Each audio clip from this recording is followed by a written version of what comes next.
ここ。もう心配いらねえぞボルト。あいつは俺が倒す。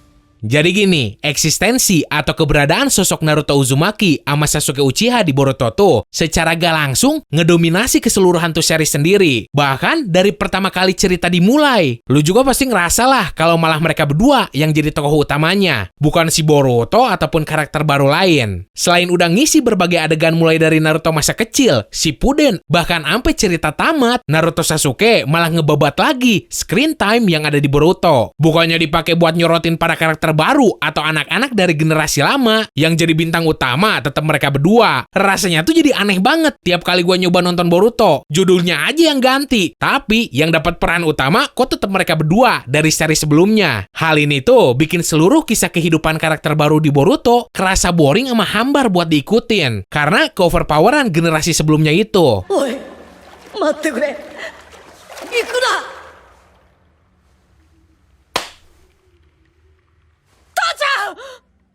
Tapi untung ada momen yang secara perlahan bisa ngerubah semua hal itu. Baru-baru ini kan, lu sendiri pasti ngeliat ada sebuah momen yang bikin semua fans Naruto yang dari kecil ngikutin ngerasa sedih banget. Yaitu momen dimana Kurama, si rubah ekor 9, sumber utama seluruh kekuatan si Naruto, mati ngorbanin diri demi si Naruto sendiri. Oke lah, gue juga ngerasa tersentuh anjir. Pas si Kurama sepenuhnya lenyap. Quotes-nya juga kan ada tuh. Datang sebagai bencana, pergi sebagai legenda. Momen ini tambah suram setelah si Sasuke lemah syahwat, mata Rinnegan-nya malah dicolok sama tangan protagonis utama tuh series, yaitu si Boruto. Yap, momen ini tuh udah jelas bikin marah seluruh fans selama Naruto. Sedangkan buat yang baru ngikutin Boruto, ya mereka ngerasa happy, karena pada akhirnya keoverpoweran si Naruto sama Sasuke bisa kena nerf sampai ampas. Jujur sih, gue sendiri dari SD udah suka banget sama Naruto, sampai bela-belain beli komik lamanya dari Kang Loak. Tapi ya, di sini gue bakal ngenilai masalah ini secara lebih objektif. So, di samping momen tersebut jadi tamparan buat semua orang, hal ini tuh bisa secara drastis ngerubah cerita Boruto semuanya. Dan gue yakin ini tuh jadi sebuah titik terang demi ngeperbaikin dan bikin bagus seri Boruto sendiri.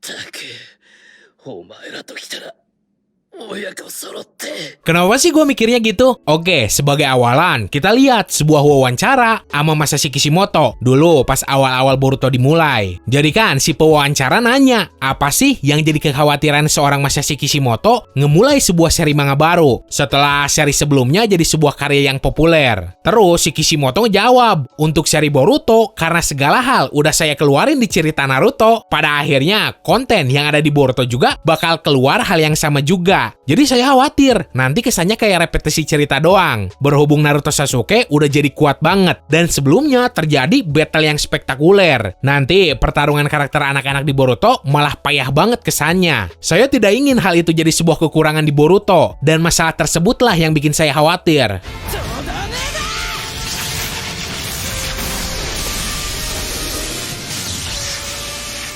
ライトまで使えるとは。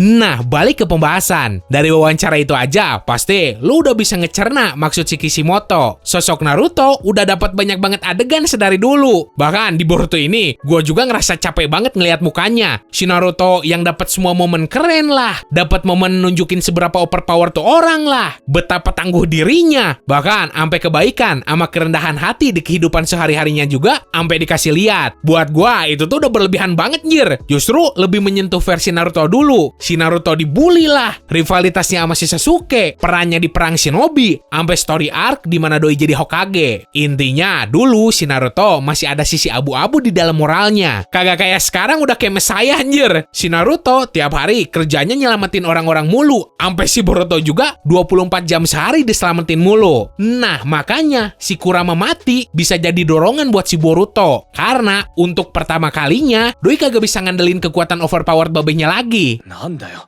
はっきりしろよ。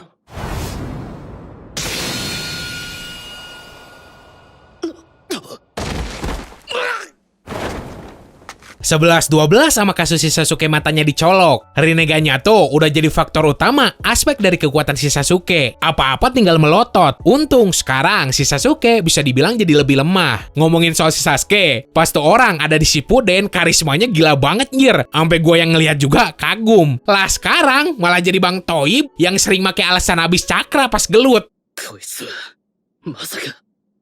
そろそろお開きだ。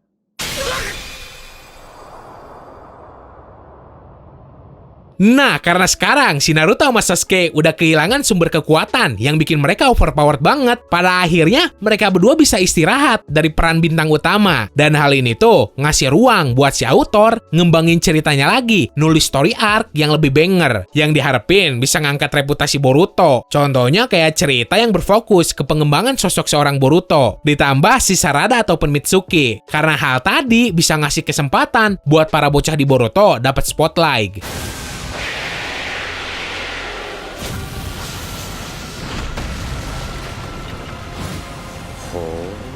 これがお前たちの本気というわけか。 Well, entah di masa depan nanti, si Sasuke sama Naruto bakal ngedapetin kekuatan mereka lagi apa kagak. Untuk sekarang, gue yakin si Boruto yang bakal ngambil alih seluruh peran mereka. Karena ya, pastinya si Boruto juga bakal lebih kuat dari mereka berdua. Ditambah lagi, hal ini tuh bisa jadi screen time buat para Jonin baru di Konoha. Kayak si Konohamaru sama si Hanabi. Dua orang ini yang gue rasa kekuatannya balance banget. Kagak terlalu lemah ataupun terlalu kuat. Jadi, peran mereka di dalam cerita Boruto tuh pasti menarik banget buat diikutin. Terus gua rasa si Naruto sama Sasuke juga setelah arc ini jadi punya kesempatan buat adu pikiran sama ngobrol panjang. Di samping gelut mulu, yang akhirnya cerita juga lebih fokus ke drama mereka berdua daripada masalah gelut lagi. Hal ini tuh jadi sesuatu yang bahkan di cerita orisinil Naruto juga belum pernah muncul. ぬるいかどうか確かめてみる。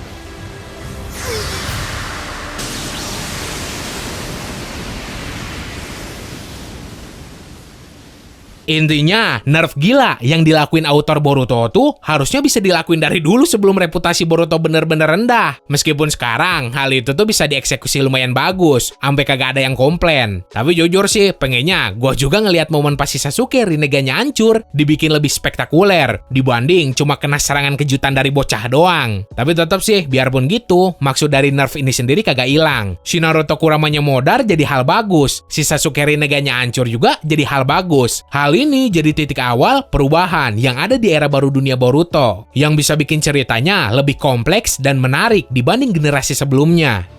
Rasengan.